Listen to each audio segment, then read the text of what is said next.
Hey everyone, Jason Weckerle here. Right now, it's late season, late in the winter, and my wife and I are getting out ice fishing. And in 2 days, the Wisconsin game fish season closes, so we won't be able to fish for pike, walleyes.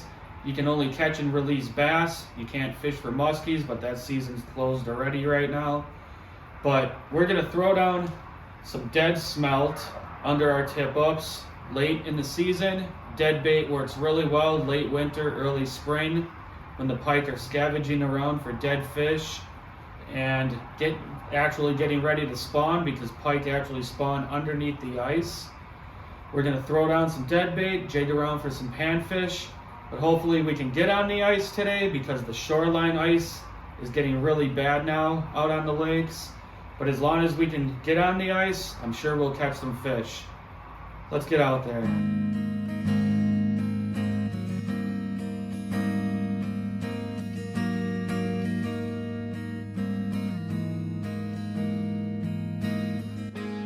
Well, now we're out here on the lake and we are able to get on, so we're going to be doing some fishing today. But I wanted to show you guys something. Right here, you got safe ice. Right over here, it's open water.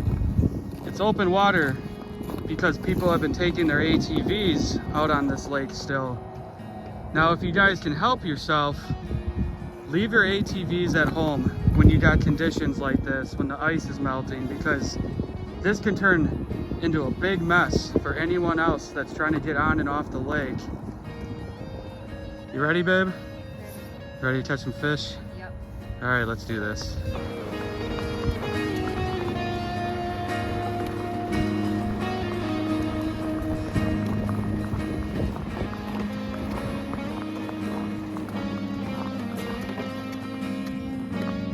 Always bring your spud bar out here and I'll show you why. Look at right here. This ice about a week ago was 17 inches thick, almost all the way to the bottom. And all this melting, you can see it's still pretty thick right there, but there's all these little holes, open water holes in this spot. We're actually gonna go try another spot altogether instead of fishing the spot I normally go to, because the ice behind me is looking really funny. The more we walk out this way, the more we're seeing open water holes. But bring your ice picks, bring your spud bar, bring rope. Always think safety when you're ice fishing, especially when you're walking on thin ice at any time, or you're walking on late ice, late in the season. Even if it's a foot thick, this stuff can turn into a sponge and just cave in underneath you. So never underestimate the ice, but especially late in the season, like I've been saying in this video. So let's go try a new spot and see if we can find some fish. So right here, walking this way, I was mentioning to you guys that ATVs on this type of ice are bad. Well, look what it did to the ice right here. This is all coming from that shoreline in front of us, where it's all open water, all the way across the lake to the boat launch right over here. And that's where, I mean, we know who wrecked the ice over by the boat launch, but now we have to get back across this ice, and that's why, I mean, you can see right there, you can see all the water coming up on this ice. The ATVs absolutely destroyed the ice right here. So I'm gonna try to get across here. Oh, not good.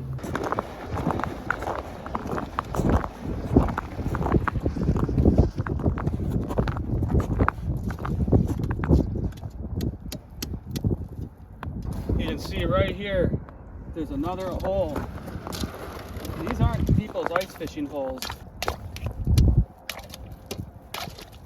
We just gotta watch where we're walking, stick to the ice that looks solid, stay off the darkening brown, shitty looking ice. Well, this is kind of an eye-opening experience. Last week it was below zero, down to 30 below feels like temps, and all it took was about 4 days of 40 to 50 degree weather to get this ice Actually, it melted about 9 inches of snow off this lake, and it's already rotting this ice. So I'm thinking this might be the last ice fishing trip for this season, so I hope it pays off. But finding spots like this, it's a little freaky, so safety first. Let's see if we can catch some fish, but this isn't a fun experience trying to get out here, I'll say that much.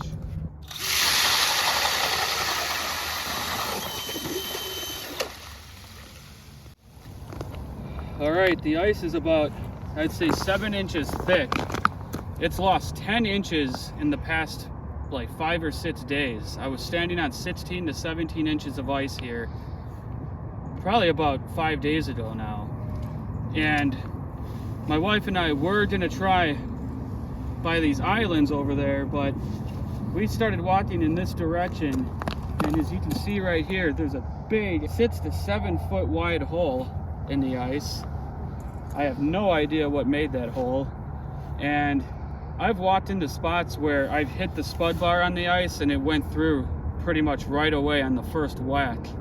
So we're gonna try this spot. I just drilled about 30 holes from 8 feet of water out to 30 feet of water, and we're sitting right over kind of a gradual underwater point that slowly drops off from shallow to deep, and we're gonna see if there's some panfish here willing to bite. I've never fished this specific spot, but it's the closest spot to the boat launch, and I have my wife with me today. If I had a buddy with me, we'd probably take our chances a little more, but she's not feeling safe, like too safe walking on some of this ice out here, and we didn't want to waste the trip. We're standing on 8 inches of ice. We feel safe here for now, and hopefully we catch some fish.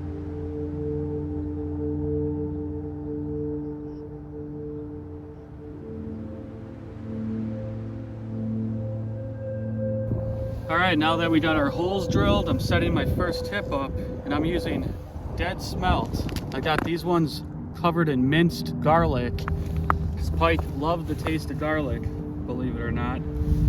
But some guys use like a double quick strike rig, or you can use a single treble hook in a rubber band. And what I do is I take this rubber band, smells like Olive Garden or an Italian restaurant right now, but I take that rubber band, place it around, wrap it around again, so it's set right in the middle of the bait. Take your treble hook, kind of pierce the skin a little bit. You can twist, pierce it again, and it hangs completely vertically, or horizontally, sorry, instead of hanging vertically. All right, we got the first smelt down the hole. And I've never tried smelt in this lake before, so I'm not 100% certain we'll get any pike, but it's late season and pike love dead smelt, dead herring, ciscos, alewives. I got this set almost right on the bottom, and these pike, this time of the year before the spawn, pike actually spawn underneath the ice. They tend to scavenge around a lot for dead fish, for dead bait fish, dead panfish, and this is the time of the year where the dead bait can really shine, whether it's late winter, early spring. Well, now we got our first tip up set. I'm gonna set 3 more, and we're gonna start jigging for panfish. How you doing over there, babe? They won't take it? I have a big fish coming up to my jigging spoon right now that won't take it either. Maybe I gotta toss a panfish jig down there with a wax worm. Oh, got him. What is this? Oh yeah. Good bluegill. On the jigging spoon. You know they're keepers when they hit like a 1/8 ounce jigging spoon. All right, I just pretty much fell on my ass off my bucket. Sorry I didn't get it on camera, folks, but now those fish, oh, now they're back again, never mind. I literally watched the fish on my fish locator scatter off when I fell on my ass. There's that guy out there with his ATV going back and forth, destroying the ice again. I'm actually shocked he's driving over that dark ice. Don't think he realizes I whacked through that ice with one chop. Oh, there we go. That feels nice. Felt decent.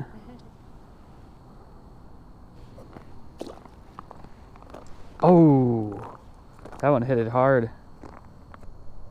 There we go. Oh, there we go, babe. Oh man, just a fighter. Man, that fought harder than that big one. Feisty. Well, folks, I'm really happy we at least found a safe spot to fish today, because the ice was not cooperating where I wanted to go. I am not one to take risks when it comes to ice. I actually fell through the ice when I was 18 years old. Took my brother out to Wilson Park Pond in Milwaukee County. They used to stock trout in there every spring and fall, and we used to do really good for trout. But I walked out to the middle of the pond and it caved in underneath me, and I was up to my chest in water, and all the ice I walked on, I was able to punch my fist through all the way back to shore to get back to shore. So after that situation, I became a lot more cautious on the ice and started bringing a lot more safety tools and using my brain a little bit more when it comes to ice fishing. One of the holes I drilled today, I saw like 100 minnows swimming under it, so there's definitely going to be a lot of crappies and game fish and stuff like that around here. So right now we're marking a bunch of crappies really high up off the bottom. You usually know they're crappies when you're, let's say, sitting in 15-20 feet of water and you're seeing fish coming through 10 feet down, and they keep coming up to the jig, sniffing it, kind of pecking at it and moving away. It's getting real frustrating. They might turn on right as the sun starts going down though, because in southern Wisconsin we have a notoriously nocturnal crappie bite during the winter time on most of our lakes. Most of our lakes are really clear lakes around here, and nighttime seems to be where it's at when it comes to catching them. Oh, there we go. What do we have here? Just a pudgy little bluegill. Maybe those aren't crappies. I'm switching holes. You keep getting little ones, you move. We got about 30 holes out here to fish. What do you got over here? Beef sticks and what's that? A bunch of beef sticks. Mmm. That's some good ice fishing food right there, babe. I bet a pike would want one of those. Yep, they do eat hot dogs. Break me off. Here, I'll just take some Hungarian summer sausage. It's very strange because in 15 feet of water we were marking a bunch of fish. I moved out to 20 feet, didn't mark anything. I moved over 20 to 30 feet from the hole that I was catching them, and still not catching anything. It's like one hole was showing fish, which doesn't make sense, because even holes that are... Oh, here we go. There's a fish.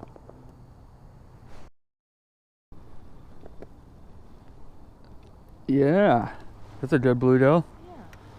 That'll keep on that Northland forage minnow spoon. These Clearwater bluegills get these really light colors. And this is about as small of a bluegill as I keep. This is like a 7-incher, but hey, it'll flay. The bait I caught that fish on just now, this minnow colored, silver minnow colored Northland jigging spoon. I believe they call this the forage minnow. Oh, there we go. Ah, dinky.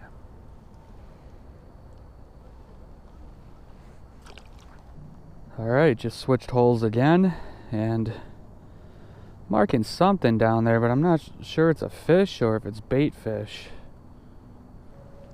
Got one, babe? There you go. Yay! A potato chip. Hope our tip ups go off because we know if it's anything, it's probably a large pike. Dead bait don't normally catch little ones. Got one? There we go. Now you're doing it.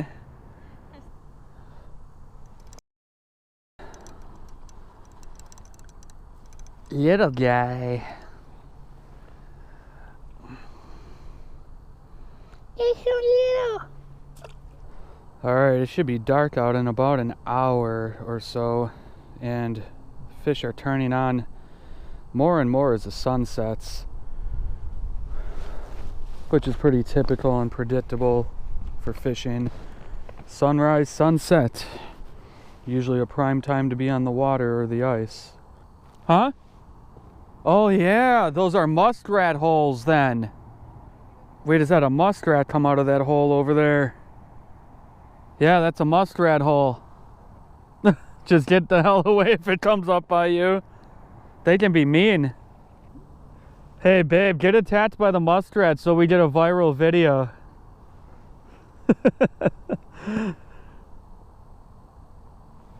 There we go. That's a good fish. Oh yeah. That's a good fish. Pumpkin seed. So I figured out that they are going after jigging spoons more than teardrop jigs or ice fishing jigs, panfish jigs, whatever. Tungsten jigs with wax worms. They like the flash and the action of the spoon, I guess, today. A lot of people neglect using jigging spoons for panfish, and it's absolutely dynamite.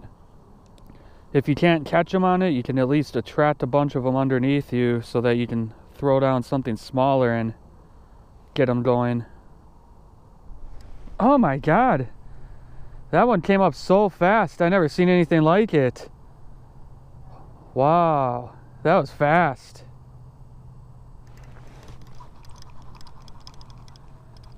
Ah! Dinky. That's what came up that fast? It's like he never saw a piece of food in his life. I'm using a St. Croix Legend Black 30-inch light action rod. It's my favorite my favorite rod for ice fishing panfish. 30-inch light action St. Croix Legend Black. And I'm using a 13 fishing Descent circle reel. It's not the most fancy circle reel, but it works really well and it keeps the line twist off my jig so I get more bites. I do feel like my bite ratio has gone up since using these. I threw a piece of sausage over here and now I got a seagull hot on the trail of the butt end of a summer sausage. Right now my wife and I are just working for 5 or 10 fish. 5 fish mates a fish fry for, well, 5 panfish mates a fish fry for my wife and me both. We usually eat about 5 pieces a piece and 5 fish gives up 10 fillets, so 5 nice sized bluegills, crappies, perch. It's plenty for my wife and I to eat. You got one? What'd you catch? A little guy. Definitely not getting as many sizable ones.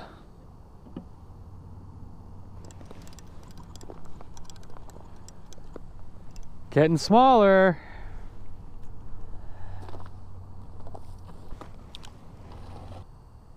Ooh, oh! Did I just get bit off? No, but that was a nice fish. Dude, that hurt my knuckles. It hit so hard. It literally, like, made my knuckles hurt. Yeah, that was a nice fish. Well, folks, I got my wife fishing right next to me now. We're marking tons of fish, getting tons of bites, but Oddly enough, we're not hooking many of them, and we're using jigging spoons. Every time we drop a teardrop jig down there, we end up catching a dinky one. So, teardrop jig, ice jig, with a waxy, whatever you want to call it, a tungsten jig. But on the spoons, we seem to, if we do get bit, they seem like nicer sized fish. But the bites come real fast, and you end up missing most of them and just feeding the fish your wax worms. It's almost dark out right now, and I'll probably have to put the GoPro away soon because filming at night with a GoPro kind of sucks. Here, let me get the light going. Maybe those minnows will come up and we can get a little feeding zone going.